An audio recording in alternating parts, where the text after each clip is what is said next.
So kabayan, ito pala yung Honda Civic kabayan, na yung ginawa natin, yung palit skin tayo tapos repair yung panel. So ayan, okay na yung alignment, di ba? So perfect yung alignment, yun, di ba? So maganda naman pagkatira. So maganda, perfect kabayan. Honda Civic, magandang modelo ito kabayan ha, bagong modelo ha, 2023 modelo.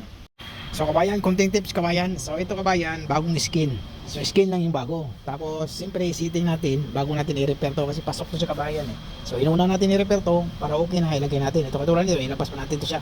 Ito nalabas na, no? So kailangan pa rin may laban ito banda. Tapos isiting pa rin natin yung running board dito kabayan kasi nakaipit masyado yung kabayan eh. Tingnan mo kabayan, no? Kabilang side. So kailangan isiting natin yung running board kasi repair din yun, no? Pag hindi mo masiting yon, tapos masilihan mo na, tapos okay na, mahirap, delikado yung kabayan. So kailangan isitin talaga natin yan. Yan ang tamang proseso para sigurado hindi secure kabayan na yung alignment okay, hindi labas, hindi pasok. Okay, so yun ang po kabayan. Repair din pala yun eh, yung running board.